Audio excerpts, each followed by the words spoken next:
안녕하십니까. 네. 와우. 애프터 베를린 제작 보고에 참석하신 세 분인데 이제 자리에 착석해 주시기 바랍니다. 자, 오늘 이곳에 또 레드카펫이 깔려 있는데요. 굉장히 잘 어울립니다. 이혜영 씨부터 인사 부탁드립니다. 안녕하세요. 반갑습니다. 이혜영입니다. 반갑습니다. 김성철 씨. 네, 안녕하세요. 투 역할을 맡은 김성철입니다. 네. 민기동 감독님. 네, 연출을 맡은 민기동입니다. 반갑습니다. 네, 반갑습니다. 자, 이렇게 파과의 주역분들 모셔서 지금 인사만 나눠봤는데요. 이분들과 인사만 나눴는데도 이 영화가 어떻게 탄생했는지 벌써부터 궁금하거든요. 지금부터 하나씩 제가 낱낱이 한번 밝혀보도록 하겠습니다. 킬러 역할이신데 그렇게 쳐다보니까 좀 많이 무서워요 지금. 자, 파과를 파헤쳐보는 시간. 자, 예고편 보셨다시피 정말 휘몰아쳐요. 몰입감이 엄청난데 특히 파과는요, 지난 제75회 베를린 국제영화제에 공식 초청이 돼서 영화계 눈길을 사로잡을 만큼 인상적이다라는 평가를 받으면서 호평을 받았죠. 개봉 전부터 전 세계를 들썩이게 만드셨는데 민기동 감독님 소감이 어떠십니까? 네, 그 한국에서 먼저 보여주기 전에 그 월드 프리미어로 특히 또 그 장르적 실험을 많이 또 볼 수 있고 깊이 있는 시선을 주목하는 영화제에서 상영했기 때문에 너무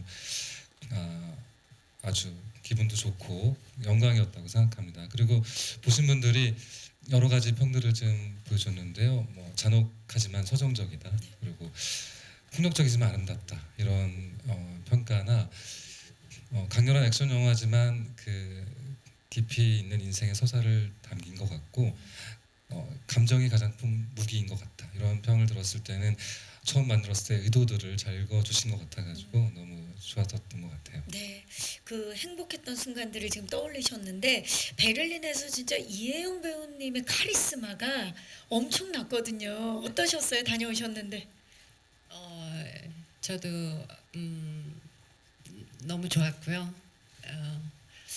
민기동 감독님 만나서 이런 도전을 해볼 수 있어서 너무 영광이었고, 본 사람들이 하여튼 굉장히 다 좋게 봤어요. 그 민기동 감독님 영화가 그 보통 좀 약간 생각하게 하는 영화거든요. 맞아요. 그런데 이 액션이라는 이 장르와 그 생각하게 하는 그것과 묘한 그 조화를 이루었던 것 같아요. 어쨌든 본 사람들은 다 좋다고 얘기했거든요. 근데 이제 한국 관객들이 어떻게 봐주실까 떨립니다. 자, 이제 한국 관객들을 이제 곧 만나게 됩니다. 예, 그 우리 김성철 씨도 사실 베를린 국제영화제 초청됐다는 소식을 딱 들었을 때 어떠셨어요? 우선 베를린 영화제, 아까 감독님께서 말씀하셨듯이 장르적인 실험도 많이 하는, 그래도 영화제에서 뭔가 신뢰가 그렇죠. 있는 영화제니까 거기에 우리나라 작품 파과가 또 세임하고 저랑 같이 감독님과 함께 찍었던 이 작품이 초청됐다는 것만으로도 너무 감사했었는데, 사실 그때 같이 월드 프리미어로 처음 영화를 보는데 거기가 콘서트 홀이었거든요. 객석에 외국인 분들밖에 안 계신데 너무 신선한 경험이었고 빨리 한국에 선보이고 싶다, 이런 생각을 했던 것 같아요. 세계적인 영화제에서 먼저 인정을 받으셨는데 그 베를린에서 영화가 이제 처음 공개가 된 거잖아요. 그때 공개가 되고 진행했던 그 무대 인사에서 감독님이 아마 이혜영 배우를 이 조각역에 캐스팅한 이유가 아마 내가 보톡스를 맞지 않아서였을 거다라고 말씀하셔서 그게 또 굉장히 화제가 되기도 했는데 그게 어떤 의미였는지 이혜영 배우님께 좀 여쭐게요. 아니 그러니까 한국에 정말 저 나이 또래 좋은 배우들 많잖아요, 그죠? 왜 나를 왜 그랬는데 이게 찍으면서 보니까 내가 보톡스를 맞지 않아서였던 것 같은 거예요. 그런데 이제 끝났으니까 맞으려고 해요. 충격 고백을 자 공식 발표를 해주셨어요. 네, 이제 파과 촬영이 끝났고 그러니까 맞겠다라고 이제 말씀을 해주셨는데 포스터가 사실 굉장히 화제가 됐습니다. 그 모든 세월이 예, 그 진짜 그 조각이 어떻게 살아왔는지가 포스터 한 장으로 느껴진다라는 많은 평이 있었는데 아마 그럼 민규동 감독님께 여쭤야 될 것 같아요. 이 조각력에 왜 이혜영 씨여야 했습니까? 그러게요. 사실 이영 선배는 어릴 적에 제가 극장에서 이렇게 뵀을 때 저한테는 너무 약간 뭔가 신비로운 존재였어요. 좀 미스터리하고 한 번에 잘 파악이 안 되는, 분명히 우리 땅에서 나와 같은 피를 나눈 한국 사람인데 너무 한국적이지 않은 영역도 있고 너무 궁금함들의 이런 시간들이 길게 쌓여 있었는데 이번 영화가 또 특별히 좀 보기 드문 그 인물들을 소화해야 되는 그 캐릭터였기 때문에 선배님 너무 만나보고 싶었고, 그런 고전 영화의 아우라를 가지신 분이 영화에 결합될 때 또 우리가 텍스트를 넘어서는 다른 영화적 그런 인장을 찍어줄 수 있을 거라 생각했었고, 직접 뵀을 때는 정말 뭐랄까 말로 표현할 수 없는 그 뭐랄까 운명적인 순간 있잖아요. 저희 3초 만에 서로 알아본다고 하잖아요, 상대를. 네. 그때 실제로 영화 인물을 이렇게 너무 구현해 놓은 인물처럼 사실 떨림도 있었고 강함도 있고 여전히 궁금하기도 하고 그 살아온 세월의 흔적들이 이렇게 갖고 있을 에너지와 아우라가 영화 속에 녹아들고 관객들에게 전달된다면 얼마나 좋을까, 이런 생각을 첫 만남 때 가졌던 것 같아요. 이 영화가 주는 그런 느낌을 고스란히 가지고 있는 배우분이신 거죠. 오랫동안 미리 준비하신 게 아닌가, 사실 그런 생각이 들 정도로. 화과를 지금까지 준비해 오신 것처럼 60대 캐릭터를 만나려면 60대가 돼야 되잖아요. 그러니까 아주 긴 시간 동안 오늘을 향해 달려온 게 아니었나, 저는 그때 그런 생각이 들었어요. 최고의 감독으로서 최고의 찬사가 아닐까 싶습니다. 네. 하지만 이제 파과 촬영은 끝났기 때문에 다른 작품을 위해서 그럼요. 이제 멋지게 또 다른 게 살아나가셔야죠. 변신을 기대해 말하고 보도록 싶어요. 하겠습니다. 자, 이 사실 그 이야기도 굉장히 힘이 있지만 액션도 엄청나서 이번에 베를린 영화제에서 공개가 되고 나서 심장에 타격을 날리는 액션이라는 평을 받았거든요. 강렬한 액션에 또 감정이 담겨 있는 그런 액션인데 이렇게 연출을 하신 계기 좀 여쭤볼게요, 감독님. 네, 사실 유례가 없는 60대 여성 노인 킬러가 등장하고 또 미스터리한 추적자, 그 젊은 추적자가 대결을 그리고 둘이 서로 강렬하게 부딪히면서 서로의 인생을 뒤흔드는 이야기인데요. 파거라는 이름이 낯설잖아요. 저희는 들어본 적이 없는 단어인 것 같고, 이 낯선 단어로 어떻게 이야기를 전달할 수 있을까 많이 고심하고 있는 차에 저한테 어떤 목소리가 들렸는데 이렇게 생각해보면 어때? 이런 거예요.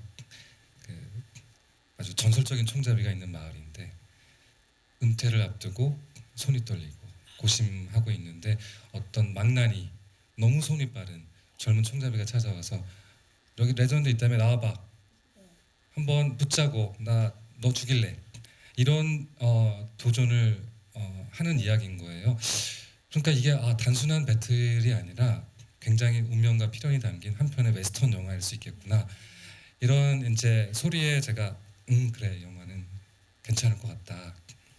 이것이 단순히 이제 액션 영화를 넘어서서 그 존재와 소멸, 상처, 상실과 회복, 그리고 구원과 폭력 등 많은 상징적인 모티브들이 영화적으로 이렇게 녹아들 수 있는 그릇이구나, 이런 생각에 이걸 꼭 영화를 만들어야겠다. 만들기 쉽진 않았지만 몇 년을 아주 끈질기게 버티면서 끝내는 결국 영화를 만들어낸 것 같아요.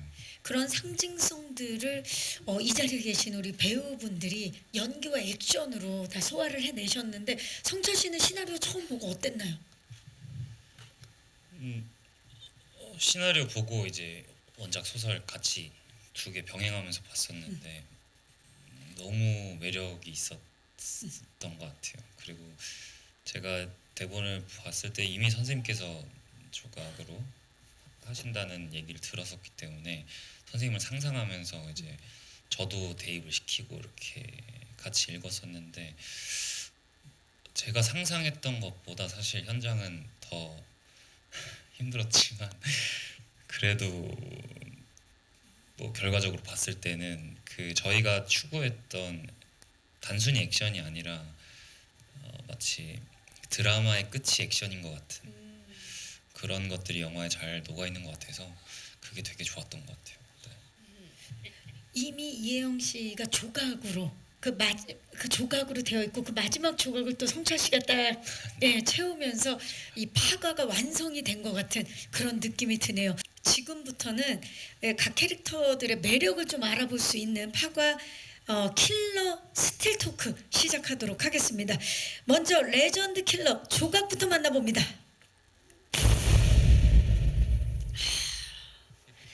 이혜영 배우님의 저 스틸을 좀 봐주세요. 엄청나죠? 모든 킬러들이 열광하면서도 두려워하는 전설의 킬러 조각 역을 맡으셨는데 파과에서의 조각은 어떤 인물인지 소개 좀 해주시죠. 아까 뭐 잘 설명을 해주셨는데 그 지난 40여 년 동안 방역 생활을 하면서 전설적인 킬러로 살아왔던 여자죠. 역시 지금도 현역으로 일하는. 저는 사실 이 책을 먼저 봤어요. 책을 먼저 봤는데 감독님이 책 먼저 보라 그래서 책을 봤는데 이걸 어떻게 영화로 만든다는 거지? 그래서 이걸 감독님이 나 그래도 액션은 지금 좀 무섭다. 몸이 옛날 같지 않아요. 좀 두렵습니다. 그랬더니 그러면 안 해도 좋아요.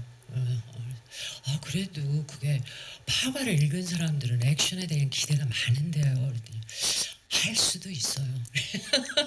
그래서 이건 뭐라는 거지? 할 수도 있고 안 할 수도 있고. 나중에 영화를 보니까 그 대사 있죠. 왜? 계획이 다 있으셨구나. 그러니까 현장에서 내내 저한테 주문하는 거, 현장 여건 모든 것들이 너무 힘들었어요. 정말 너무 타이트하고 아무래도 이 작품 자체가 다 있었기 때문에 타이트한 예. 그래서 어쨌든 그렇습니다. 감독님은 미리 계획하고 있으셨고 저는 하여튼 시키는 대로 했어요. 그래서 정말 전설적인 레전드 킬러 조각이 이제 완성이 된 건데 지금 오른쪽 스틸을 보면 조각과 투가 정말 서로를 진짜 서로를 정말 어떤 눈빛이라 그래야 될까요? 너무나 강렬해서 정말 대결을 하는 눈빛을 뿜고 있는데 지금 어떤 상황인지 살짝 말씀을 좀 어떤 상황인가 보다는 어떤 관계입니까 두 분은? 글쎄요. 사랑하는 사이처럼 보이는데요. 그래요? 저희는 전혀 그렇게 안 보이는데 나는 그렇게 보이는데 사진이 두 눈빛이 가려져 있는 게 너무 좋네요. 네. 뭔가 많은 사연을 담고 있는 것 같은 느낌인데 어떤 관계입니까 도대체? 여기도 그 킬러고 저도 킬러고 우리 관계가 어땠죠, 성철 씨? 이렇게 저희 너무 오래된 일이라. 그러니까 조각이 생각하는 투와 투가 생각하는 조각은 굉장히 다르니까? 다르기 때문에 사실 저 스틸에서 눈동자는 보이지 않지만 제가 보여지는 에너지는 각자가 다른 곳을 보고 있는 느낌을 받는 것 같아요. 그게 저희 영화의 대결과 비슷한 느낌이라고 저는 생각합니다. 네. 자, 각자가 다른 곳을 바라보고 있는 레전드 킬러와 그리고 미스터리한 킬러 과연 두 분의 이야기는 어떤 방향으로 흘러갈지 너무 궁금해지는 스틸인데요. 자, 치열한 노력이 스크린에 고스란히 담겼으니까 벌써부터 이제 많은 예비 관객 여러분들이 두 분의 이 대결 너무나 궁금해하고 있습니다. 다음은 김성철 배우가 연기한 투 스틸 만나봅니다. 스틸만 봐도 강렬한 눈빛이 여기까지 느껴지고 있는데요. 투는 과연 어떤 캐릭터인지 성철 배우 소개 좀 해주시죠. 갑자기 느닷없이 나타나서 조각을 찾아 헤맸다고 얘기하고 20년 동안 어떤 삶을 살았는지 모르겠지만 갑자기 킬러가 됐고 영화를 보시면 다 그 내용이 나올 건데 투어라는 인물은 기본적으로 속내를 잘 알 수 없는 친구죠. 이 친구가 말하고 행동하는 모든 것들이 도대체 왜 저러는 걸까? 어떤 의미가 담긴 걸까를 영화 내내 미스터리하게 풀기 때문에 그게 굉장히 매력 있는 인물이고 촬영을 하면서는 사실 투 액션 씬들은 다 감독님께서 롱테이크로 가고 싶다. 그러면 이게 완벽한 합이 맞춰져야 되는. 네. 그래서 이제 투의 첫 등장 아무래도 강렬해야 되니까 강렬해야 되죠. 리허설을 한 2시간 정도 하고 괜찮겠다. 5번이면 끝나겠다. 17번 갔습니다. 오케이를 안 해주세요. 감독님께서.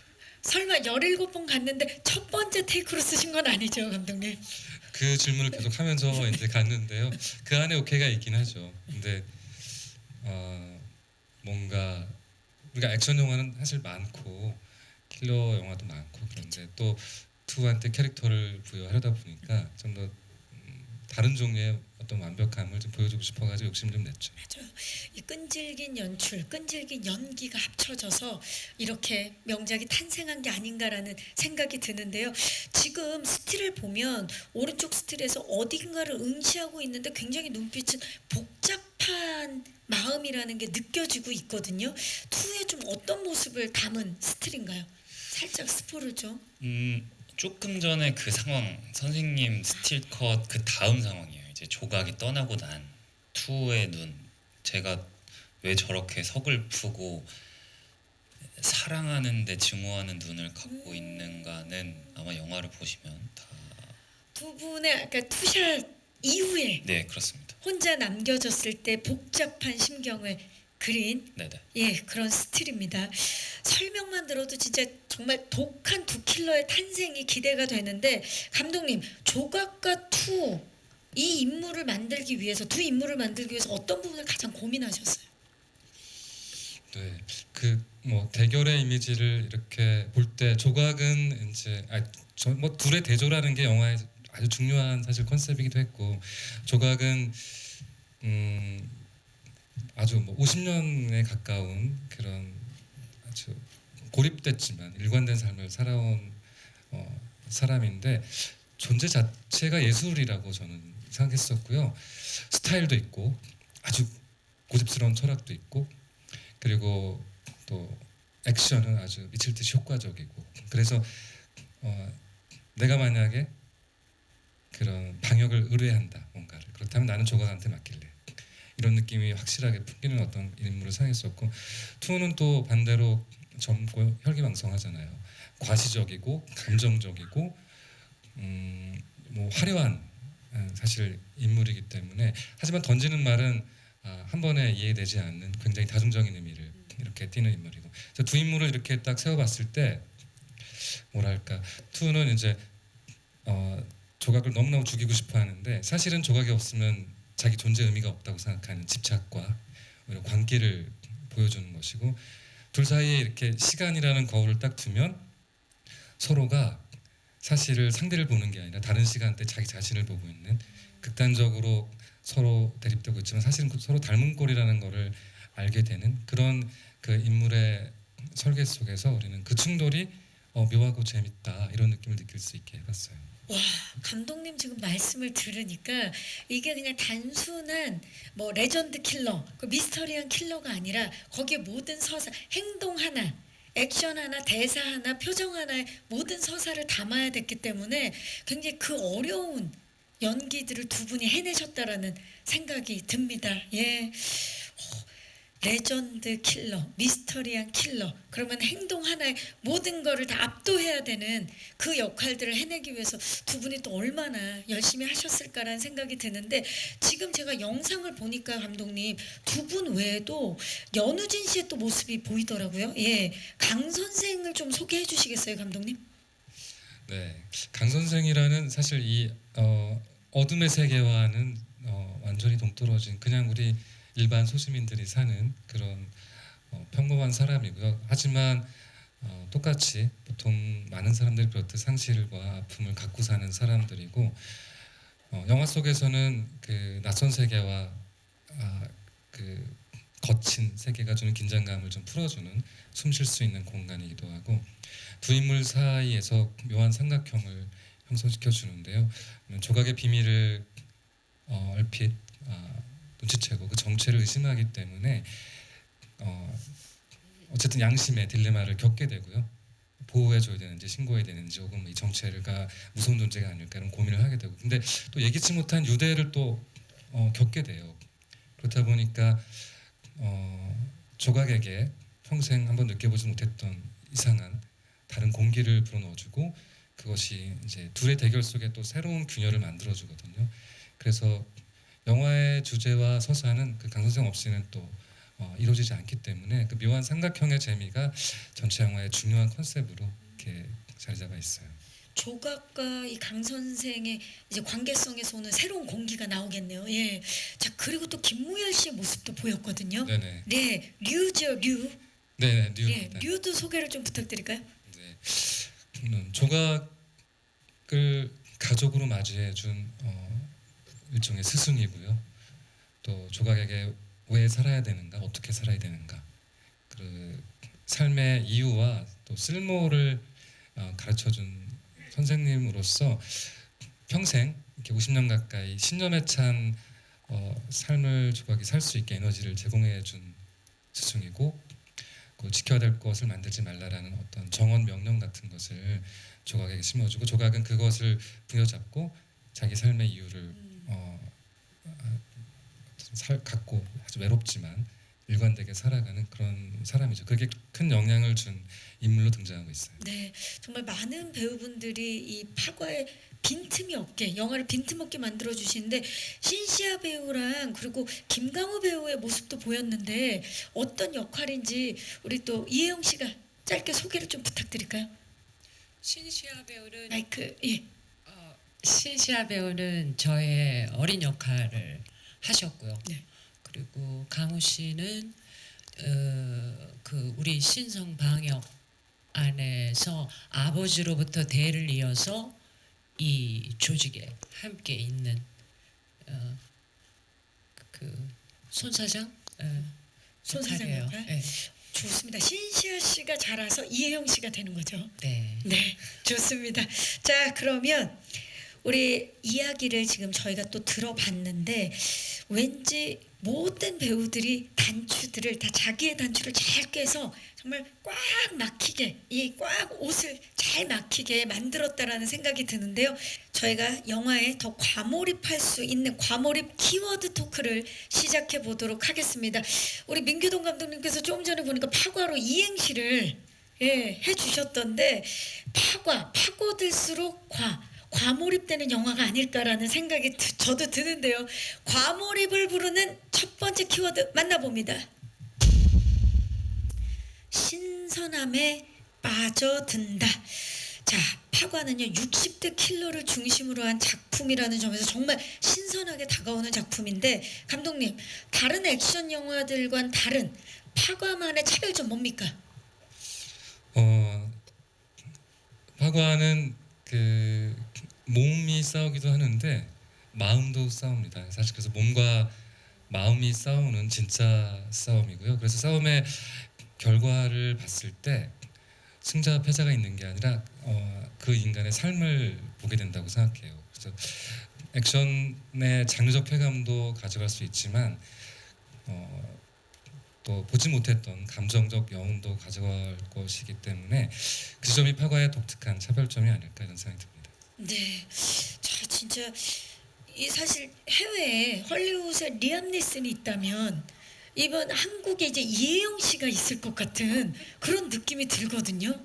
예, 이번에 진짜 액션 도전, 본인에게도 큰 도전이었겠지만 우리 관객들에게도 큰 선물이 되지 않을까 기대를 해보면서 두 분이 이번에 처음 호흡을 맞추셨죠. 네. 예, 아까 이혜영 씨가 김성철 배우와 호흡을 맞춘 게 참 좋았다라고 말씀해 주셨는데 어떠셨어요, 성철 씨? 저는 매 촬영 너무 행복했던 것 같아요. 그리고 특히나 뭐 선생님하고 촬영하면서도 행복했지만 모니터를 볼 때는 참 약간 꿈 같다 꿈 같. 그런 생각을 많이 했던 것 같아요. 왜냐하면 제가 감히 넘볼 수 없는 영역을 선생님께서 계속해서 보여주시니까 나도 좋은 어른이 되고 싶다 이런 생각 했던 것 같아요. 더 솔직하게는 더 솔직하게요? 더 많이 행복했습니다. 감독님 하실 말씀 있으신가요? 자, 우리 이혜영 씨는 어떠셨어요? 성철 씨가 이렇게 말해주니까 이런 거에 제가 힘을 얻어서 더 그 열심히 했던 것 같아요. 뭐 아까 감독님도 말씀하시지만, 그러니까 어려웠던 게 지금까지 액션 영화 너무 많고 너무 많은 액션 영화를 봤지만 우리가 그 킬러라는 역할이, 그러니까 무슨 도덕이라든가 윤리적으로 뭐 이런 생각 해볼 겨를이 없이 그냥 그렇게 지나가잖아요 보통. 근데 우리 영화는 그런 면에서 굉장히 달라요. 그런 면에서 다르고 생각하게 만든다. 그런 게 어쨌든 그랬고, 액션도 나 액션이야, 액션 영화야. 그래서 막 몸도 만들고 누가 봐도 액션 배우처럼 뭐 이러고 이런 액션이 아니었던 거지. 그러니까 그랬으면 막 뭐 그렇게 했을 텐데 전혀 그냥 이 몸 그대로, 이 표정 그대로 갑자기 나오는 뭐 이런 걸 해야 되니까 평범하게 막 있다가. 만들 수가 없고, 그런 게 굉장히 그런 게 힘들었어요. 그랬기 때문에 부상도 많이 입었고, 왜냐하면 미리 준비가 돼 있지 않으니까 그냥 있다가 하니까 부상도 많았고, 무술 감독님이 굉장히 고생하셨고, 저의 스턴트가 없었으면 이런 장면이 나올 수 없었고요. 너무 감사하고 편집을 너무 잘하셨고요. 지금은 괜찮으신 거죠? 그럼요. 다 나았어요. 와, 진짜 그 현장이 얼마나 강렬했는지가 느껴지는 말씀이었는데요. 자, 그렇다면 민규동 감독님과 배우분들이 또 어떤 현장을 만들었는지 두 번째 키워드 만나봅니다. 도파민에 빠져든다. 자, 감독님께서 이제 파가 배우분들을 한 조각이라도 빠지면 완성되지 않는, 완벽한 균형이 잡힌 퍼즐이라고 말씀을 하셨었는데 어떻게 이런 싱크로율 100%의 배우분들을 구성하게 되셨는지 말씀 부탁드릴게요. 사실 영화를 뭐 많이 찍었는데요. 매번 배우는 사실 운명적이라 감독의 의지대로 다 이게 꼭 되는 게 아니고 인연도 있어야 되고 서로의 의지도 맞아야 되잖아요. 아마 맨 처음에 이영 선배님이 이렇게 조각 캐릭터로 중심을 잘 잡았기 때문에 그 다음에 2가 너무 멋진 콘트라스트와 하모니를 동시에 보여주고, 근데 어떤 인물도 서로 닮지 않아야 되고, 하지만 모든 인물은 연결되어 있어야 되는 한 세계관 안에 인물들을 만나야 되는데 한 명 한 명 이렇게 조각이 맞춰질 때마다 너무 다행스럽고, 그 캐릭터들을 서로 너무 사랑하고 각자의 역할 안에서 최선을 다하고 이렇게 전체 이야기를 풍성하게 만들어주는 걸 보고 정말 영화 만드는 거는 정말 한편의 기적이고 그런 체험이구나 그런 생각이 들었고, 특히 캐스팅을 볼 때는 정말 뭔가 하나만 빼도 무너질 것 같고 이렇게 완벽하게 서로 같이 마치 한 명의 여러 다면을 보는 것처럼 저는 너무 만족한 캐스팅이었던 것 같아요. 사실 액션도 액션이지만 이 배우분들의 그 주인공들의 서사도 연기로 담아내셔야 했는데 이혜영 배우님 이번에 또 엄청난 액션을 보여주시지만 또 서사, 이 조각이라는 인물의 서사를 또 표현하는 데 있어서는 어떠셨나요? 저는 저는 촬영하면서는 내가 뭐 이렇게 연기를 하고 있다거나 오늘은 굉장히 감정적으로 훌륭하게 소화했다거나 한 번도 그런 생각을 한 적이 없어요. 매번 감독님의 완벽한 컨티뉴티 때문에 거기서 쓰셔서 지금 감정 표현 좀 길어요. 좀 짧게. 안 되는데요. 저 좀 더 길어야 그게 나오는데요. 그렇죠. 그래도 짧게. 하여튼 모든 게 그리고 다 계획이 있으셨군요. 그렇지. 근데 저는 그거를 모르고 아니 저는 그렇게 연기한 적이 없는데요. 그랬더니 원래 영화는 그런 거예요. 그래서 매일매일이 하여튼 그 뭔가는 하여튼 부족하고 늘 그랬어요. 그랬는데 이 조각이라는 인물을 감독님 머릿속에 완벽하게 넣어 두신 거죠. 결과물을 보시고는 좀 놀라셨을 것 같아요. 감독님한테 미안했어요. 이게 조각이구나. 그런 생각을 하셨을 것 같은데, 자, 캐릭터 간 켜켜이 이제 쌓아 올린 서사를 두고 펼쳐지는 파가만의 액션 어떤지 궁금한데, 액션에 대해서 우리 김성철 배우가 좀 말씀해 주시죠. 왜냐면 레전드 킬러랑 뭔가 미스터리한 이 신입 킬러랑 액션이 좀 달랐을 것 같거든요.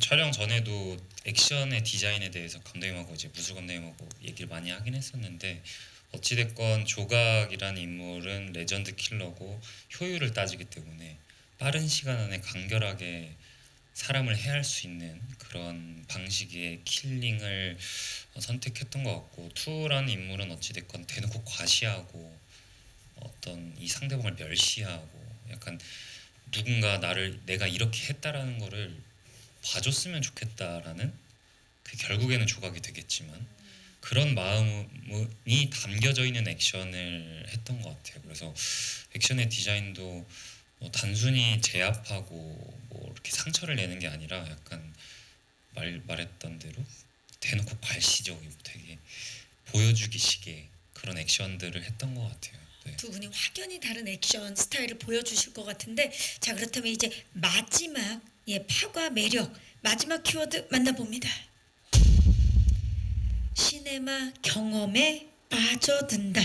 파과는 지금 저희가 얘기한 뭐 액션이나 서사 외에도요, 미술, 음악 등 정말 장르적인 재미를 끌어올리는 요소들이 굉장히 많은 작품으로 알려져 있는데요. 베를린에서 상영된 이후에 묘하게 어울리는 강렬한 액션과 감정적 요소, 그리고 압도적인 오케스트라 음악이라는 평을 받았거든요. 작품에 더욱 몰입하게 만드는 음악 구성할 때 어떻게 좀 중점을 두셨나요? 네, 음악도 마찬가지로 이제 굉장한 영화적 경험이죠. 시청각 예술로서 하나의 캐릭터가 돼야 된다고 저는 생각했었고요.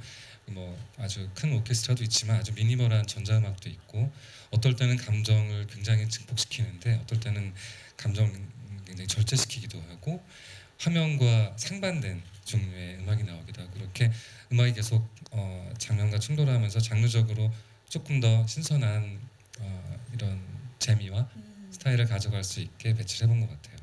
음악만큼이나 공간과 미술에도 신경을 많이 쓰셨죠, 감독님? 어떻게 보면 이게 판타지 영화잖아요. 하드보일드한 어둠의 세계를 다루고 있고 존재하지 않을 것 같은, 하지만 우리의 상상 속에서는 어딘가 존재했으면 하는 그런 공간인데요. 그래서 서울 어딘가의 구석에 70년대 공장 분위기의 어쩌면 홍콩의 뒷골목 같은 그런 공간 속에 묘하게 숨겨져 있고, 주요 공간들이 거기는 굉장히 무자비한 폭력의 공간이기도 하고, 나중에 또 액션을 하는 공간은 그 무너진 잔해 속에 그 정말 과거의 트라우마들이 막 튀어나와 올 것 같은 그런 공간 속에서 사실 또 액션이 이루어져서 앞과 뒤가 굉장히 대조적이기도 하고, 하지만 하나의 색깔로 사실 연결돼 있기도 하고, 그래서 그런 결국 미술적으로도 그냥 시각적으로 그냥 어떤 스펙타클을 제공해 주는 게 아니라 이야기 속에 어떻게 잘 녹아 들어가고 우리 관객들의 무의식 속에 어떻게 하나의 서사로 그게 들어갈 수 있을까, 이런 고민으로 설계했던 것 같아요. 네, 정말 그 파과에 빠져들 만한 매력 포인트들이 정말 많은데 그럼 두 배우분들께 좀 여쭐게요. 우리 예비 관객분들이 이제 지금 개봉을 기다리고 있는데 파과만의 매력 포인트, 관전 포인트가 있다면 뭘까요? 이혜영 씨. 글쎄요. 저는 역시 파과는 민규동 감독의 영화라고 생각을 해요. 감독님 영화 중에 제일 재미있어요. 사실 지금까지 재밌는 작품들이 정말 많았거든요. 근데 감독님 영화 이렇게 아까도 얘기했지만 좀 생각하게 하는 영화예요. 어떤 영화도 안 그런 영화가 없어요. 그런데 이 영화 감독님이랑 너무 잘 어울리는 것 같고요. 제가 사실은 밥 포스라는 그 감독을 굉장히 좋아하는 사람이 있는데요. 영화 캬바레 뭐 이런 거 만드는 사람이에요. 만약에 그런 영화를 한국에서 만들 감독이 있다면 저는 민규동 감독을 생각한 적이 있거든요. 그 골동 양과자점 그런 영화 볼 때 감독님의 그 놀라운 그 사람이 버라이어티 한 데가 있어요. 그래서 그런 재주가 있는 사람인데 액션을 한다고 상상이 안 갔었는데 민규동 감독님의 승리? 지금 예. 저는 그냥 이혜영 배우가 감독님에 대한 기대를 해봅니다. 맞아요. 지금 말씀하신 대로 앤티크도 정말 많은 사랑을 받았고 허스토리 또 굉장히 많은 메시지를 줬고 내 안의 모든 것 뭐 간신 뭐 굉장히 다양한 작품들로 사랑을 받았는데 이번에 최고의 작품이다라고 말씀해 주셨어요. 다른 건 별로고 저는 앤티크를 제일 좋아해요. 네, 알겠습니다. 예, 알겠습니다. 자, 우리 김성철 씨는 관전 포인트. 이렇게 화끈한 선생님께서 조각으로 분하셔가지고 조각입니다, 여러분. 네. 아까 말씀하셨듯이 테이큰에 리암 니슨 있다면 네. 우리나라 파과의 이혜영이 있다. 그러니까요. 그거 하나로도 영화를 선택하시는데 전혀 걸림돌이 없을 것 같다. 그런 생각을 하고 있습니다. 그 두 분의 주변인이라든지 누구를 절대 건드려서는 안 됩니다. 예. 자, 우리 감독님도 포인트 하나 짧게. 네, 이 네. 영화는 이혜영의 승리죠. 네, 주고 받았습니다. 네, 우리 김성철 씨 서운해하지 말아요. 네, 자, 두 분의 승리로. 예. 자, 이제 마이크로 오늘 와주신 기자님들께 넘겨보도록 하겠습니다. 영화 파과 벌써 베를린 국제영화제에서 먼저 호평을 받고 이제 5월 1일 개봉을 앞두고 있는데요. 작품에 대한 궁금증 많으실 것 같아요. 질문 있으신 기자님들, 네, 중앙에 벌써 손을 들어주셨는데요. 마이크 전달하겠습니다, 기자님. 잠시만요. 네, 마이크 전달해 주시겠어요? 네. 두 분 다 손을 들어주셨는데 편하게 저희가 다 이따 마이크 드릴게요. 안녕하세요, 기자님. 안녕하세요. YTN스타 강내리 반갑습니다. 네. 저 감독님께 여쭤보고 싶은 게 있는데 이제 질의응답 앞서서 하시면서 이혜영 씨에게 이제 작품 제안하신 과정에 대해서는 설명을 해주셨는데 사실 이 영화에서 이제 조각을 연기한 이혜영 씨의 카리스마에 대적할 투 역할도 고심해서 캐스팅을 하셨을 것 같은데 김성철 배우의 좀 어떤 면에 집중을 해서 이 작품에 제안을 주시게 됐는지 비하인드가 궁금합니다. 네, 고맙습니다. 감독님. 네, 김성철 배우는 사실 제가 뮤지컬을 보면서 환호하고 그 다음에 또 무대 위에서 펼쳐주는 그 카리스마, 사실 그 에너지가 퍼포먼스와 에너지 대단했고 제가 그 기립박수를 할 때 관객들 사이에 섞여서 조금 더 그 배우를 보고 싶어서 고개를 막 이렇게 내미던 기억이 좀 있었고요. 조각과 어울리면서도 굉장히 저걸 불편하게 하고 언제든지 막 물어버릴 것 같은 무서운 또 강아지인데 너무 예쁘기도 하고 이런 복합적인 이미지가 좀 필요했었는데 김성철 배우를 만나고는 여전히 새롭게 이전에 많은 드라마와 영화 속에서 보지 못했던 모습을 이번 영화에 또 발견할 수 있을 것 같았고 실제로 둘을 이렇게 얽히고 설키게 하고 마주치고 막 굴르게 했을 때 너무 다행이구나 그런 생각이 들었었어요. 육체적으로 사실 이 영화는 어떻게 보면 60대 노인의 몸을 어떻게 쓸지에 대한 연구이기도 하거든요.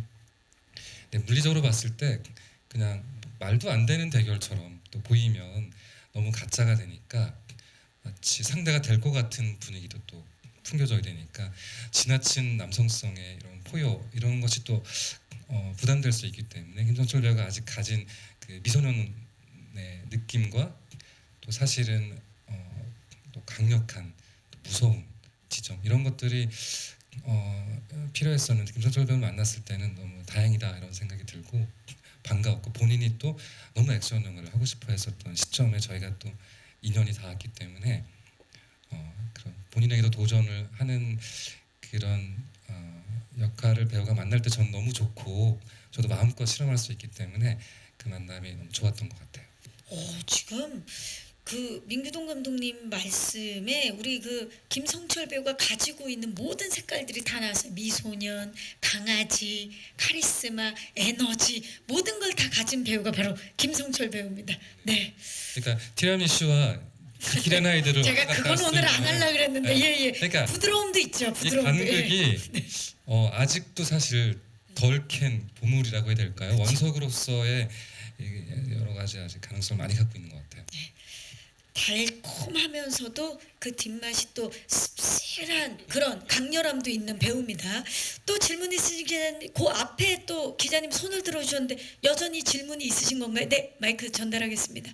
안녕하세요. 네, 안녕하세요. 청년일보 이군수 기자입니다. 반갑습니다. 네, 네. 김성철 배우님께 질문하겠습니다. 네. 그 이혜영 배우님이랑 연기하면서 이 부분을 꼭 한번 배우고 싶다 하는 부분 한 가지를 말해주시면 고맙겠습니다. 배우고 싶다.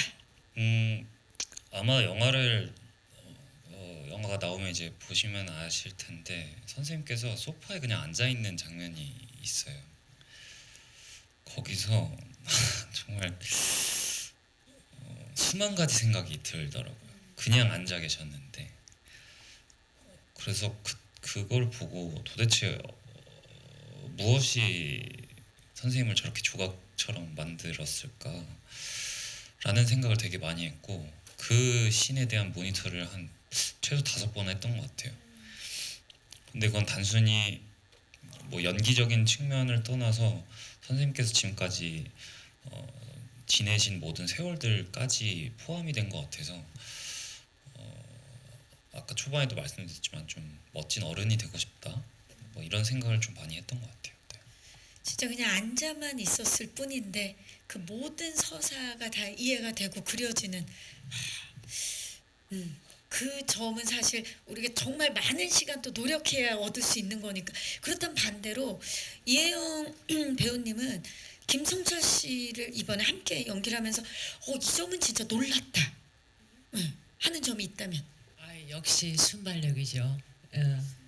그런 순발력은 뭐 자기가 나를 흉내낼 수 없듯이 나도 그들을 흉내낼 수 없는 그런 거죠. 순발력에 놀랐다. 좋습니다. 그만큼 또 유연하다라는 얘기죠. 예. 혹시 또 질문 있으신 기자님 계십니까? 네, 마이크 전달하겠습니다. 안녕하세요. 안녕하세요. 스포츠 서울의 원성윤 기자입니다. 반갑습니다. 네. 그 베를린 영화제에서 굉장히 호평을 많이 받은 걸로 알고 있는데 감독님하고 두 배우분들 그 좀 인상 깊은 평가 리뷰 같은 거 좀 있으시면 말씀해 주시고요. 그리고 관객들이 이 영화를 좀 어떻게 받아들였으면 좋겠는지 뭐 그런 메시지 같은 거 좀 말씀해 주시면 감사하겠습니다. 네, 기자님 고맙습니다. 자, 인상 깊었던 평가. 이영 씨 가장 기억에 남는 평가 반응 어떤 게 있을까요? 베를린 영화제에서. 글쎄 말이 잘 안 통해갖고 그 잘 모르겠는데 어쨌든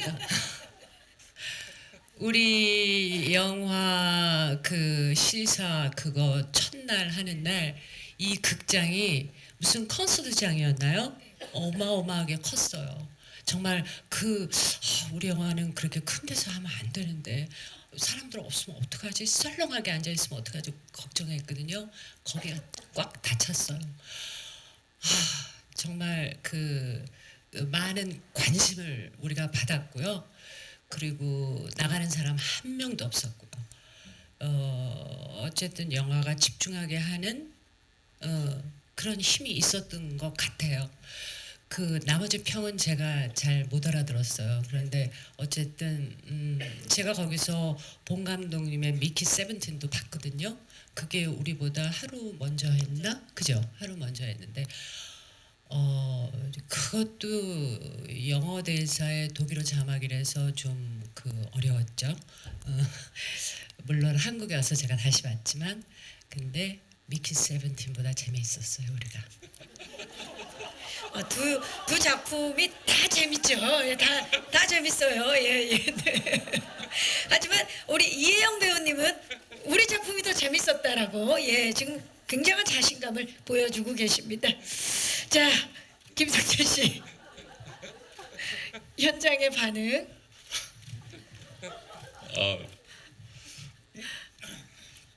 리뷰는 사실 저는 모르고 감독님께서는 그때 저희 베를린에서 뭐 체크하시는 걸 보긴 했는데 뭐 사실 뭐 외신 인터뷰는 저는 잘은 모르니까 대신 현장감은 너무 좋았던 것 같아요. 직접 느낄 수 있으니까. 네, 선생님 말씀하신 대로 거기가 콘서트홀이었고 거의 3,000명 가까이 올 수 있는 그냥 콘서트홀에 어마무시한 스크린을 걸어놓고 영화를 틀어서 야, 저 스크린에 내 얼박샷이 나오면 너무 부담스러울 것 같은데라는 생각을 했는데 오히려 좀 좋은 경험이었던 것 같고 거기 계셨던 뭐 몇천 명의 관객분들께서 되게 초롱초롱한 눈으로 저희를 보시더라고요. 그래서 한국 영화로서 약간의 자부심도 느꼈었던 것 같고 이 작품에 출연해서 너무 행복했다라는 생각을 했던 것 같습니다. 뭐 잊지 못할 기억이죠. 네. 예. 감독님은 평을 다 찾아보셨죠? 아니요 그렇지는 않았는데요. 몇몇 인상적인 외신 그 평을 좀 봤었는데요. 이런 코멘트가 인상 깊게 남았던 것 같아요. 총 대신 칼을 든 존 윅을 상상하면 된다. 그리고 노화와 인생에 관한 영혼을 울리는 성찰이 담겨 있다. 이런 평가를 해주셨어요.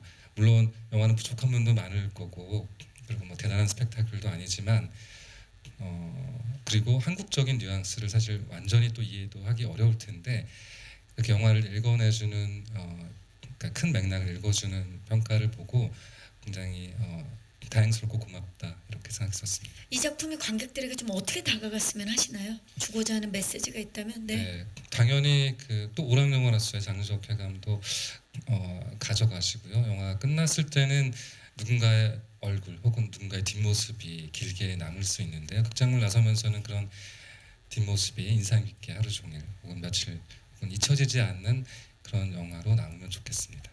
네, 감사합니다. 혹시 시간 관계상 마지막 질문 있으신 기자님? 네, 지금 손을 들어오셨는데 안녕하세요. 네, 안녕하세요. 저 헤럴드팝 이미지 기자인데요. 반갑습니다. 네. 저 두 배우님께 질문 드릴게요. 이제 먼저 이혜영 배우님은 이 파과가 이제 브뤼셀 판타스틱 영화제에 초청되면서 그 선정 이유에 있어서 존 윅을 위협한다는 극찬이 있었는데 그 이야기 듣고 좀 어떠셨는지 궁금하고요. 그리고 성철 배우님께는 그 이혜영 배우님께서 워낙 또 독보적인 카리스마를 가지신 분이잖아요. 좀 그런데 투가 좀 에너지에서 밀리면 안 되는 캐릭터인데 그런 부분에 있어서 좀 신경 썼던 점 궁금하고 그리고 배우로서는 당연히 이제 캐릭터에 몰입했겠지만 좀 인간 김성철로서 좀 순간 움찔한 적은 없으셨는지 궁금합니다. 네, 고맙습니다. 자, 존 윅을 위협할 만한 작품 우리 해윅 얘기를 좀 해주시겠어요? 예, 그 반응에 대해서 아니, 어떠신지. 예. 아니 지금 리암 니슨이라 그랬는데 존 윅도 있었어요. 존 윅도 있죠. 무서운 킬러잖아요. 존 윅은 킬러들이 쫓는 킬러니까 또. 예. 어쨌든 너무 영광이네요. 그리고 판타스틱 영화제? 네. 거기 예. 가는지 몰랐는데요. 네, 오늘 알게 되셨어요. 정말 영광이네요. 네, 네. 네, 지금 뭐 많은 분들을 위협하고 계십니다. 이혜영 씨가 저희도 위협하고 본인도 모르는 사이에 지금 얼마나 많은 사람들을 위협하는지 몰라요. 예. 자, 그리고 네. 우리 어떻습니까? 독보적 카리스마를 가진 선배님이기 때문에 그 부분에 있어서 좀 팽팽하게 대결 구도를 가야 되기 때문에 신경 많이 썼을 것 같아요, 성철 씨.